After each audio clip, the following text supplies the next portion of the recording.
Problem number 16, 5-part problem the 5 parts are relatively unrelated to each other. So first part, arcsine of 29 pi over 4. So first thing for me to say is that the very obvious wrong answer here is in fact wrong. This is not equal to 29 pi over 4. This is not equal to 29 pi over 4. So like the sine inverse and the sine, they don't cancel each other out like this. Why is that? So the range of arcsine of x is x runs from negative pi over 2 to pi over 2. So the whole point of this is that, so we know that the sine function looks like this, where that just keeps going.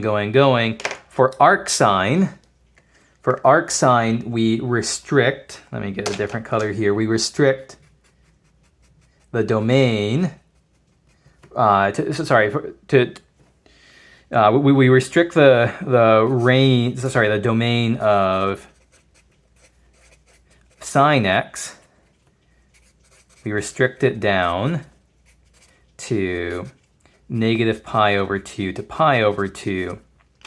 And so sine of x is in general not a one-to-one function on its domain because it's very periodic, keeps going up and down. So we have to restrict it to the interval from negative pi over 2 to pi over 2. So the domain of sine x with this restriction becomes the range of the inverse sine of x. And so our answer needs to be between negative pi over 2 and pi over 2. 29 pi over 4 is outside of that interval. So that's the first thing to realize. The second thing to realize is that sine of x is equal to sine of 2 pi plus x. So if you increase the angle here by, increase the argument by 2 pi, you get the same thing back. And in fact, this works if you increase sine of 4 pi plus x, sine of 6 pi plus x, sine of 8 pi plus x. These are all equal sine of x. And so we can represent that. We can capture that by saying like 2 pi k, sine of 2 pi k times x, where k is an integer. Okay, so that's all prologue. Why do we care about this? It allows us to figure out what is sine of 29 pi over 4. And so the thing that we're going to realize here, when we try to evaluate sine of 29 pi over 4, is that 29 pi over 4 is equal to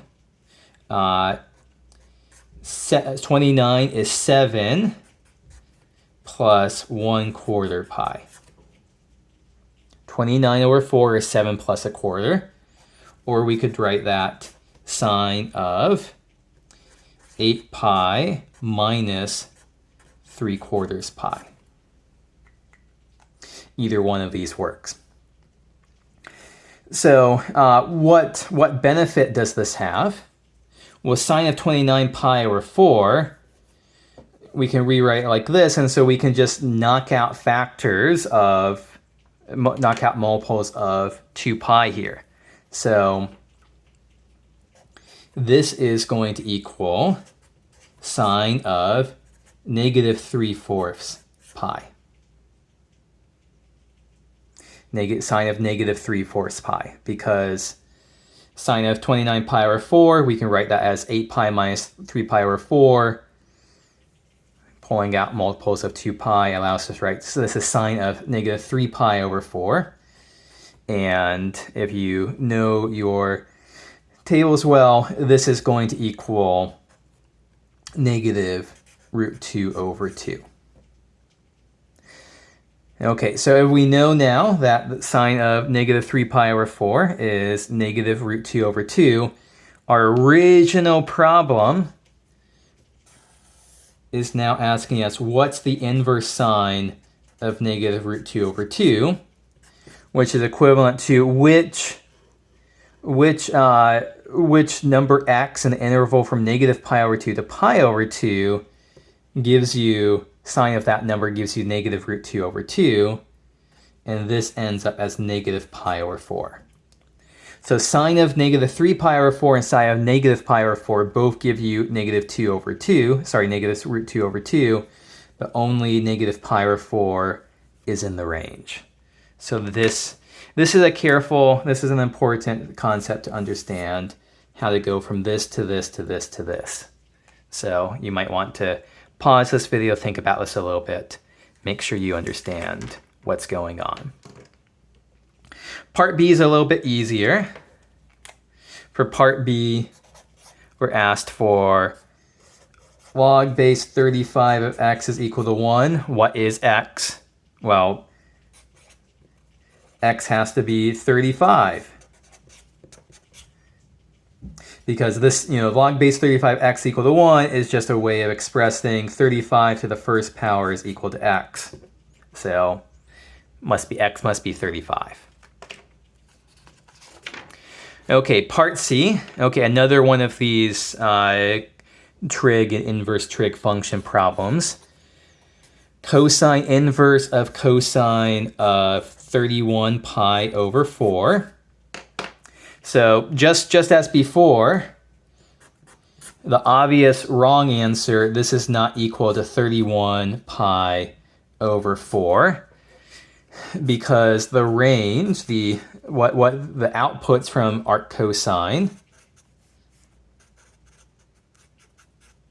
the range here is actually from 0 to pi.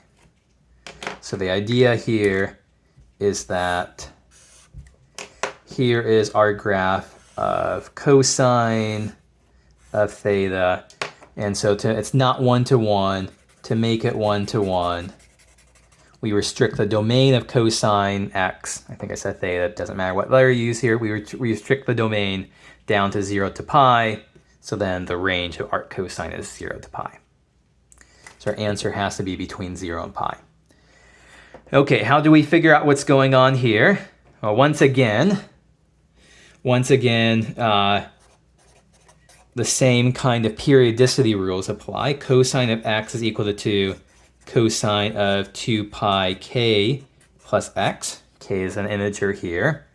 So when I write cosine of 31 pi over 4, well, guess what? Cosine of 31 pi over 4 is cosine of 8 pi minus pi over 4. And so by periodicity rules here, this is equal to cosine of negative pi over 4. We also know that cosine is an odd function. Sorry, cosine is an even function. Cosine of negative x is equal to cosine of x. So then this must equal cosine of positive pi over 4. And cosine of pi over 4 is root 2 over 2. So then this then comes down to arc cosine of root 2 over 2, and this just goes back to pi over 4. So cosine of pi over 4 is root 2 over 2, and pi over 4 is in the range from 0 to pi. So that's important. Okay, that was part D. Part C. Part D, next up, is going to be square root of 2x plus 27 quantity squared here. So once again, there's a very obvious incorrect answer. The answer that you should not give here is just 2x plus 27. The answer you should give, so the temptation to say, oh, the square root and the square cancel out. The thing that you should give is the absolute value of 2x plus 27. So just as an example of this, if we were to set x is equal to negative 15, if x is equal to negative 15, the square root of 2 times negative 15 plus 27, all that squared, square root of negative 30 plus 20, 30 is negative 3 squared. Negative 3 squared is 9, and the square root of 9 is 3. But note here that 2 times negative 15 plus 27 is equal to negative 3. So you said that this is equal to 2x plus 27. When we plug in x is negative 15, one side is 3, one side is negative 3. You need the absolute value bars. And finally, part E.